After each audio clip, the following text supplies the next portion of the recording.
Previous year में question आया था स्टैंडर्ड क्वेश्चन का, थर्ड का है। इजी सा है, इसमें ज़्यादा कुछ है नहीं। एबीसी लिमिटेड इन्फॉर्मेशन दे रही है, एक मंथ की इन्फॉर्मेशन दे रही है हमें, जून 2020। ओवरहेड कॉस्ट वेरिएंस दे दिया एडवर्स, वॉल्यूम वेरिएंस दे दिया एडवर्स, बजटेड आवर्स हमें गिवन है, बजटेड ओवरहेड हमें गिवन है, और एक्चुअल रेट ऑफ रिकवरी यानी कि बेसिकली एक्चुअल रेट गिवन है। तो उसी को अगर टेबल पे हम इनपुट करेंगे तो क्या होगा। बजटेड में हमें क्या गिवन है, बजट में हमें आवर्स गिवन है और अमाउंट गिवन है। तो आवर्स गिवन है, अमाउंट गिवन है, इन दोनों को डिवाइड करके स्टैंडर्ड या फिर बजट रेट निकल जाएगा। जो बजट रेट होता है वो हमेशा स्टैंडर्ड रेट भी होता है। तो यहाँ पर लिख दिया ये, तो यहाँ का पूरा आ गया, ये आ गया हमारे पास। इसके बाद क्या है, एक्चुअल रेट गिवन है 8 आवर्स, तो वो एक्चुअल रेट में इधर रख दिया, ये आ गया, ये आ गया, ये पूरा टेबल आ गया। अब हमें चाहिए स्टैंडर्ड और एक्चुअल का डाटा।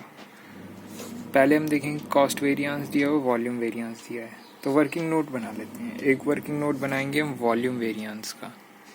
यहाँ पर थोड़ा अच्छे से लिखा नहीं है, मैं यहाँ पर लिख के दिखा देता हूँ। वॉल्यूम वेरिएंस हमें गिवन है माइनस में 2000 एडवर्स। वॉल्यूम वेरिएंस का फॉर्मूला क्या होता है, ईजी है, कैसे याद रखना है आपको। ये बजट है, स्टैंडर्ड है, ये एक्चुअल है, ये नितिन गुरु सर की टेक्निक है। अगर आप, मैं यहाँ पर लिख भी देता हूँ, बजट, स्टैंडर्ड, एक्चुअल। अगर स्टैंडर्ड में से एक्चुअल माइनस कर दोगे तो कॉस्ट आ जाएगा आपके पास वेरिएंस फिक्स्ड ओवरहेड का।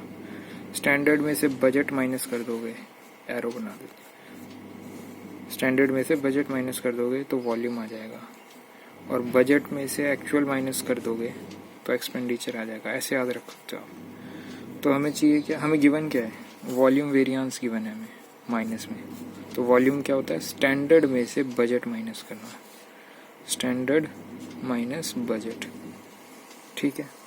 तो अब इसमें से हमें दोनों में से कुछ गिवन है, ये रहा अमाउंट बजट का गिवन है 12,000, तो वही यहाँ पर रख दिया एक बारी हमने, माइनस स्टैंडर्ड। तो स्टैंडर्ड का आ जाएगा हमारे पास अमाउंट 10,000। एक बारी 10,000 स्टैंडर्ड का अमाउंट आ गया, तो वो यहाँ पर रख दिया हमने। ये हो गया, ये हो गया, ये गिवन था, तो ये बैलेंसिंग फिगर आ जाएगा डिवाइड करके। अब ये पूरा आ गया स्टैंडर्ड और बजट। अब हमें चाहिए एक्चुअल का डाटा, उसके लिए हम दूसरा वर्किंग नोट 2 बनाएंगे। फिक्स्ड ओवरहेड कॉस्ट वेरिएंस हमें गिवन है, या कितना है, नेगेटिव में एडवर्स 2800। कॉस्ट वेरिएंस होता क्या है, जब स्टैंडर्ड में से एक्चुअल हटा देते हैं। तो स्टैंडर्ड में से हम एक्चुअल हटा देंगे, तो एक्चुअल तो गिवन नहीं है, कॉस्ट वेरिएंस है, तो एक्चुअल, ये जब इक्वेशन को सॉल्व करेंगे तो एक्चुअल आ जाएगा हमारे पास 12,000 है, हाँ 12,000 है, 12,800 है शायद, हाँ जो भी है 12,800 है शायद। तो यहाँ पर हम रखेंगे 12,800 को, ये भी आ गया, ये पता था हमें, क्वेश्चन में गिवन था 8 पर आर, तो इन दोनों को डिवाइड करके ये आ जाएगा। बस एक बार ही आ गया तो सारा अपना निकल ही जाएगा। ओवरहेड एक्सपेंडिचर वेरिएंस क्या होता है, बजट में से एक्चुअल माइनस करना। एक्चुअल ओवरहेड इनकर्ड कितने हैं, एक्चुअल ओवरहेड इनकर्ड हमने निकाल लिए 12,800, ठीक है। उसके अलावा क्या, actual hours of actual production, ये दोनों डिवाइड करके आ गया था ये। फिक्स्ड ओवरहेड कैपेसिटी वेरिएंस, ये भी मैं बाद में बताऊंगा। Standard hours of actual production पता है हमें। Overhead efficiency variance, efficiency variance का फॉर्मूला क्या होता है, standard our minus actual hours into standard rate. ये बेसिकली एफिशिएंसी यूजेज वेरिएंस जो मटेरियल और लेबर का होता है, उसी का सेम फॉर्मूला है। फिर हाँ, मेरे को अब क्या बताना था, कैपेसिटी।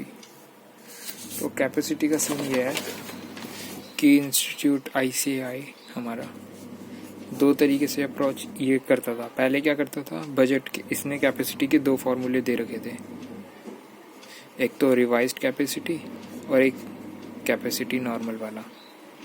बट नाउ अभी रिसेंट मॉड्यूल्स में सिर्फ एक ही फॉर्मूला है, कौन सा वाला, रिवाइज्ड वाला। उसी को ये कैपेसिटी भी बोलते हैं और कभी कभी रिवाइज्ड कैपेसिटी भी बोलते हैं, मगर करते सिर्फ इससे। तो हम किससे करेंगे वो आप देख लो। आपको जो मन करे मैं फॉर्मूले बता देता हूँ दोनों के। इस वाले क्वेश्चन में ये PYP नवंबर 20 का है, तो इसमें तो पुराने वाले से किया हुआ है इससे, बट अभी अगर ये क्वेश्चन सॉल्व करता है ICAI तो इससे करता नए वाले से, ये है नया वाला। तो मैं दोनों फार्मूले बता देता हूँ। तो ये रहे आपके दोनों फार्मूले। कैपेसिटी का जो नया वाला है जो अभी यूज़ होता है actual hours minus possible hours into standard rate, मगर जो पुराना वाला है जिससे सॉल्व किया हुआ है actual hours minus budget our into standard rate. तो ये दोनों फार्मूले पुट करके आपको मिल जाएगा। इस वाले आंसर में तो आपको पुराना वाला फार्मूला दिखेगा, मगर आजकल इससे यूज़ होता है, तो आप दोनों से कर देना।